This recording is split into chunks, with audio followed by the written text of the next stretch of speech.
Before we get to this week's predictions, I have something very important to address. The whole Taylor Swift stuff has gotten completely out of hand. The T-Swift hating must be stopped. There is no negative side of this for the world of football. She is bringing in millions of new fans, millions of new eyes, more jersey sales, more money, more everything, and yet you people are hating because ESPN is posting her more than the Broncos-Dolphins game. No one cares about how bad of a coach Sean Payton is. We don't need to see Tua check down highlights. We want to see Taylor Swift. Hating on Taylor Swift is corny. She is a positive for the world of football. What, is your fragile masculinity hurt by seeing a 28-year-old white woman on your television instead of Travis Kelce scoring a touchdown? Guess what, pal? I'm manlier than anyone watching this video. I went up to Alaska to pick fights with bears this summer. I bench press 315 for reps. I smoke unfiltered cigars. And I love T-Swift. So you should too. We have got to stop hating on Taylor Swift, which is why I am going to say the Chiefs are going to New Jersey to beat the piss out of the Jets. That's our first prediction of the week. Casey, rolling the Jets. No quarterback. They don't have Taylor Swift in their quarterback. And the fact Taylor Swift is even going to be at that game in crummy New Jersey shows that she is an actual fan. No non-fan would risk their famous life going to a poverty city, a poverty organization like that if they did not care about the sport of football. More T-Swift, more Chiefs. Final score 45-12. Man, Taylor Swift has got you jacked up. I'm fired up. Is it Taylor Swift or the energy drink? It is not the energy drink. I drink about 3 of these a day. The caffeine doesn't do much to me anymore. How do you feel about the Swifties that don't like Travis Kelce all that much? Well, I don't like Travis Kelce all that much either. I enjoy the Bills more. Also, she is dating down. Let's be honest with ourselves here. She's worth $740 million. Travis Kelce is not worth that. If you combine every single penny he and his brother owned, I bet it wouldn't be close to 1/10 of what Taylor Swift's total aggregate net worth and value to the world actually is. But enough T-Swift. Impressive hot takes from you there. Yeah, they're always impressive. It also doesn't take a genius to say the Chiefs are going to beat the Jets. Yeah, shocking. Anyway, do your predictions. Anyway, we got Atlanta going to Jacksonville. Wrong. Going to London. Going to London. I put that on your note card and you didn't. Listen.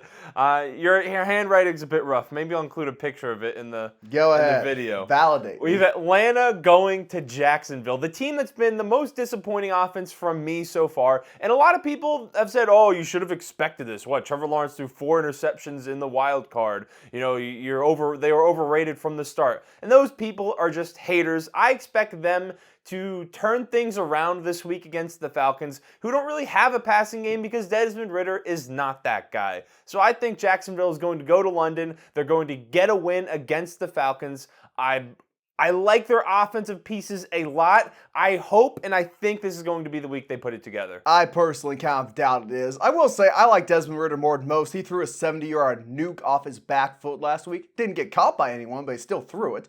So I'm going to say the Falcons take this one due to a defensive showing. But onto a game which is much more interesting to the casual fan. The Miami Dolphins, on fire, red hot, are headed up to Buffalo to face off against Josh Allen and the Bills.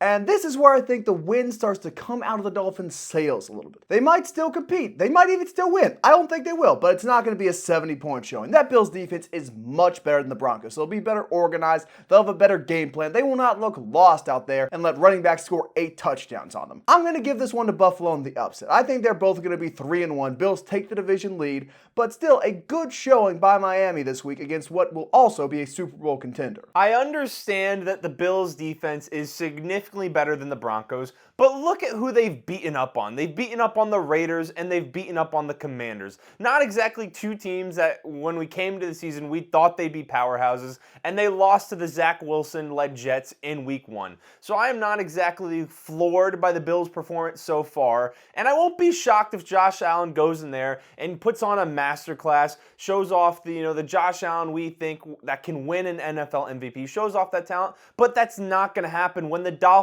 are on pace to break every single record offensively through 3 games of the season. Tua is going to break the passing record. They destroyed the Broncos last week with Jalen Waddle out with a concussion. So I think the Dolphins are going to win, and Bills fans better thank me if they win because, I'm the kiss of death around here. That didn't really work last week when you predicted Chargers would win. I tried to help you out. Try harder next time. Next up, we do have the Vikings versus the Panthers. And the Panthers are not a good football team. The Vikings have a very good offense. Kirk Cousins, #1 fantasy football quarterback right now. You love to see it if you drafted him for your team.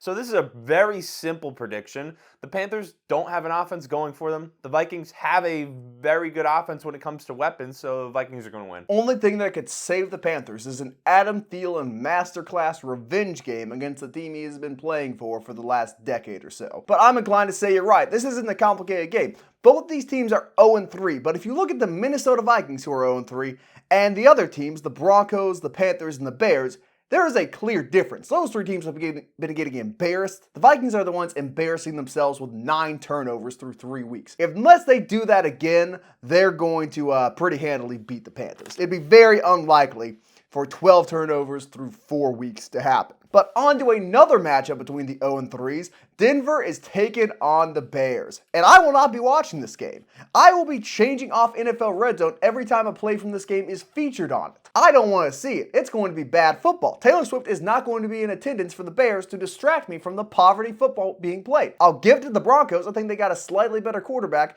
better offensive pieces, better line, but man, this one's going to be a stinker. That's the game. Justin Fields finally has a good week. He's going to put up a crisp 220 passing yards, a cool 80 rushing yards, run for a pair of touchdowns, and they're going to squeak out a victory in a high-scoring 20-17 affair. Not going to be a great game to watch. Next up, we have Baltimore headed to Cleveland, whose defense has still looked great. Their defense has been one of the most dominant through 3 weeks, and the Ravens, their entire defense is in the hospital right now. Like I said, it's always if they're healthy, and their defense is already not healthy. And the receivers, Rashad Bateman, seems to be dealing with an injury again. His entire career he hasn't been healthy. Odell's still dealing with an ankle, but I am not a believer in the Browns offense, so I won't be shocked no matter how this game ends up. Because I simply can't pick the Browns, I'm picking the Ravens. You probably could pick the Browns. I'm seeing people talk about, now that Deshaun Watson has the reins to the offense, he's going to be back in vintage form. I doubt that's going to happen. Doesn't have the weapons, doesn't have the chutzpah anymore, doesn't have the decision making. We know he's a bad decision maker. I'll give it to the Browns. I'm not as biased as you are. There's the Deshaun Watson jersey in that closet over there we were going to do a fan giveaway with, but ultimately didn't. But I'll say Cleveland wins this one. Keep it in the NFC North. Pittsburgh is taking on the Texans. C.J. Stroud, better than expected. Well, better than the other rookie quarterbacks, at least. Granted, that bar is not high considering his real competition, Anthony Richardson, is out with a concussion. But the Pittsburgh defense is going to maul him, going to massacre him. It's going to do what the Ravens defense did to him in Week 1 and completely shut him down. Maybe he throws for 250, 300 yards, pair of interceptions. It's not going to matter. The Steelers, on the strength of their defense and their backup running back alone, are going to take this one. Well, TJ Watt is on such an absurd pace right now, and the Steelers' defense and their pass rush specifically, has been so good that I don't see a great path to victory for the Texans. Ironically, the Texans' offense is better than the Steelers at this point. With Matt Canada still leading the way, they're not moving the ball. Najee Harris is like Zeke Elliott, although he didn't have the career highs that Zeke Elliott did. But Zeke Elliott with the Cowboys the past few years, when he was relegated to a goal line short yardage back, and Jalen Warren is the more explosive, more productive running back. And then George Pickens, he might have one 40-yard catch here and there, just because of how uninspiring that offense is, with Matt Canada leading the way, not the best offensive line, and Kenny Pickett as your quarterback. So despite the fact that how bad their offense has been, their defense has been that good. It's been top 3, top 1 in the league. So I am picking the Steelers to win, even with their offensive deficiencies, but that is the path to win. If an offense gets going against the Steelers, they're not going to win. Next up, we have the Rams headed to Indianapolis against the Colts, who just got a massive win against the Ravens. And hopefully Anthony Richardson is going to be back, because he is possibly the most exciting rookie in football right now. I don't want to say he's the most exciting quarterback when you got guys like Patrick Mahomes and Josh Allen out there. But I think and Cooper Kupp may play this week. So those are two guys that didn't play. Cooper Kupp hasn't played all season. Cooper Kupp will not be playing. He was on the PUP list, I believe. He might be back in week 5, I think. There you go. That might be what it is. So I'm a week early on that one. But I think with Anthony Richardson back and how good that Colts team has looked under Shane Steichen, I think they go Well, they're at home. I think they're going to get a win at home against the Rams. You never know. I mean, the Rams' passing offense looks very good. Tutu Atwell, Puka Nacua, great names, great players.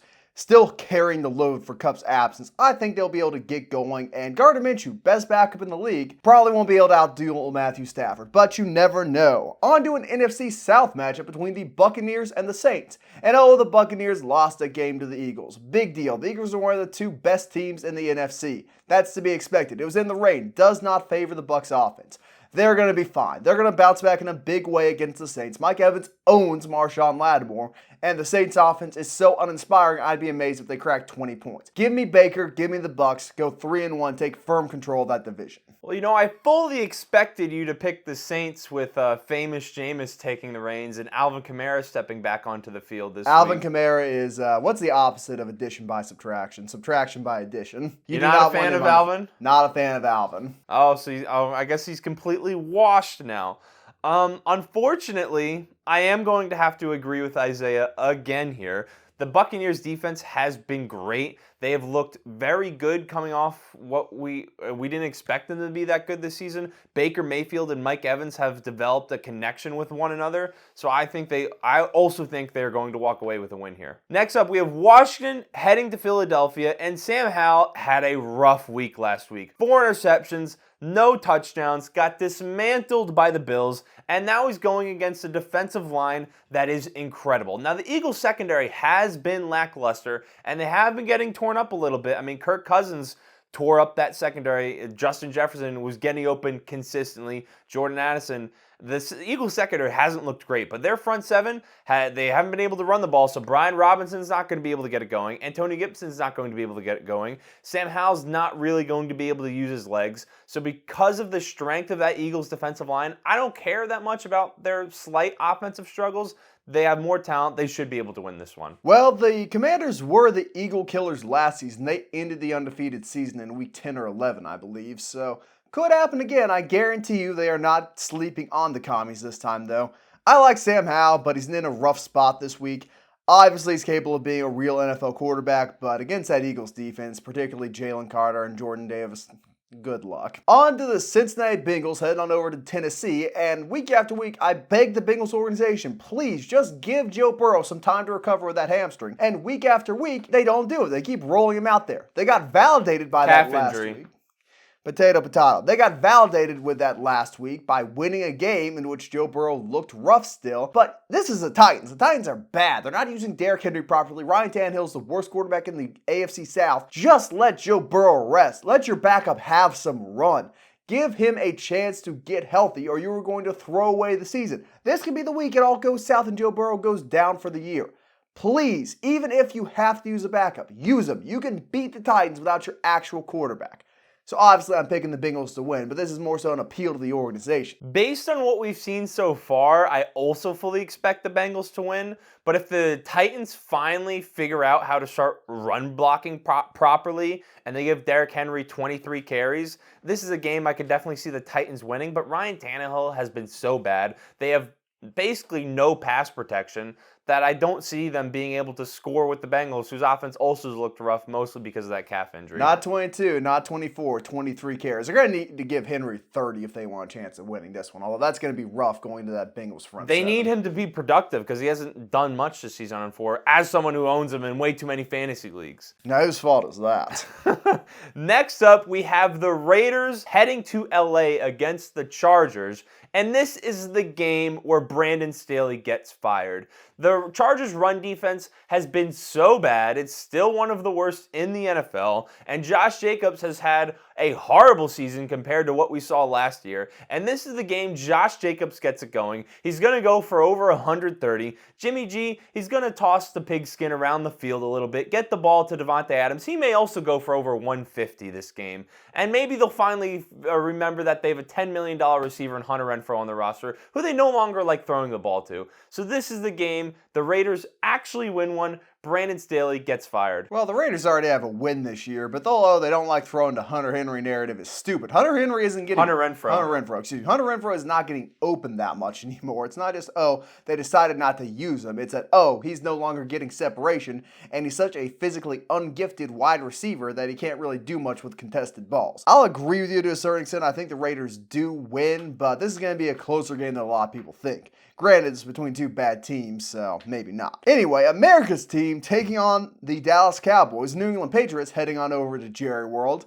And I'd love to say, Dallas gets steamrolled 2 weeks in a row. The hubris of the mighty is going to be shattered, but unfortunately not going to happen. Patriots have no offense. Mac Jones, dirty little nut tapper, and they will not perform as poorly defensively 2 weeks in a row. They will overwhelm Mac, hit him in the pocket, probably step on his calves and his hamstrings out of solidarity with Sauce Gardner, and it's really going to be a blowout game. Give me the Cowboys here. I don't think it's going to be a blowout. I mean, the Cowboys' offense hasn't been overly impressive in any of the games they've played this season. I mean, they had the 2 games where their defense completely overpowered the other team, and last week the Cardinals averaged over 7 yards a carry against their front 7, and now they're going against the Patriots, who generally are pretty good at running the ball. They have Ramondre Stevenson. Mac Jones has looked pretty solid this season. He hasn't looked anything special, also because they don't exactly have that special talent around him out wide at receiver. So I think this game is going to be close, a lot closer than Cowboys fans would like, but I do still think the Cowboys win. Next, we have Arizona versus the 49ers, and I would love if the Cardinals won this one against the 49ers, just so I could bully 49ers fans and talk trash about their organization and their fan base. But are you trying to win by proxy against the 49ers? They put such a whooping on the Giants last week. You got to hope for the Cardinals to beat them. Is that what we're doing now? A transitive L? You can't get one yourself, so you're having to take the credit for the Cardinals to beat them? We'll see the 49ers in the playoffs and take care of business. Yeah, you'll see them on your television while you're sitting on your couch. Have a great view of them. Maybe get some All-22 film up. Maybe even the Nickelodeon Slime Bowl. You can watch them as much as you want. That's very upsetting. Is it? Yes. Oh, well. Anyway, as I was saying, I think I don't even remember where I was, but I would like to see that happen. Do I think that's going to happen? No. I don't think that's going to happen. Hopefully, Brandon Ayuk gets back this week. They haven't involved George Kittle that much, but Christian McCaffrey has been playing out of his mind, so I do think the 49ers win. I mean, Kittle's been getting like 60, 70 yards a week. He's not been completely ignored, just hasn't had that massive game yet. Yeah, 49ers are winning, not a tough one to call here. But another easy one to call, Seahawks headed on over to the Big Apple to play the Giants on Monday Night Football. Final game of the week. Tristan's going to flap his gums about this one, but I'll give it to you straight. They're still missing pieces on offense. That weak Seahawks defense is going to be able to overwhelm poor little Daniel Jones. And who is stopping DK Metcalf? Who is stopping Lockett? Who's stopping JSN? Who is stopping Walker? No one's even stopping Charbonnet. Noah Fant's not getting stopped by this Giants defense. 37 points from the Seahawks offense might be a conservative pick.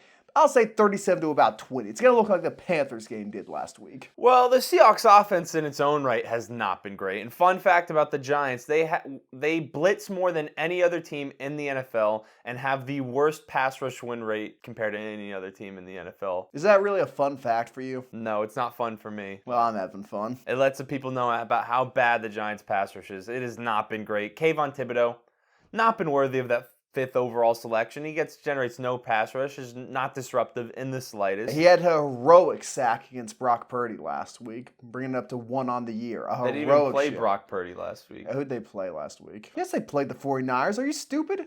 On Thursday Night Football?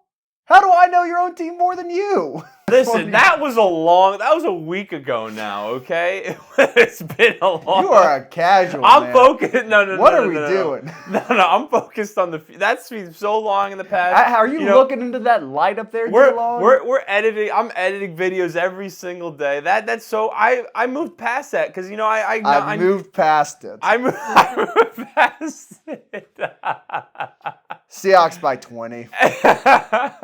Well, I think it's going to be a high-scoring game. I'm not a big believer in the Seahawks defense. The Giants defense has been horrific. I will say you were Wrong about your Kenneth Walker take before the season. He's been playing out of his mind. 3 weeks, give it time. He's been balling out. JSN, unfortunately, has not been very good. Ohio State players. Probably may have something to do with that broken hand he sustained in the preseason. I'll ride with the Giants for the sake of riding with the Giants. High-scoring affair, 40-37 victory. That was terrible. How do you expect these fans to take you seriously if you don't even know your last week opponent? I can tell you the exact score of every single Vikings game for the past 20 years because I'm a real fan. Oh, yeah? 2013 against the Lions. Week whatever. Either week. Specify. Either week. Give me a week. You can either go with the 24-7 affair where the Lions absolutely mollywopped them, or you can go with a much more competitive 18-16 affair towards the back half of the year, which the Lions also won, I might add, but still a better game. So are you okay? Ball don't lie, son.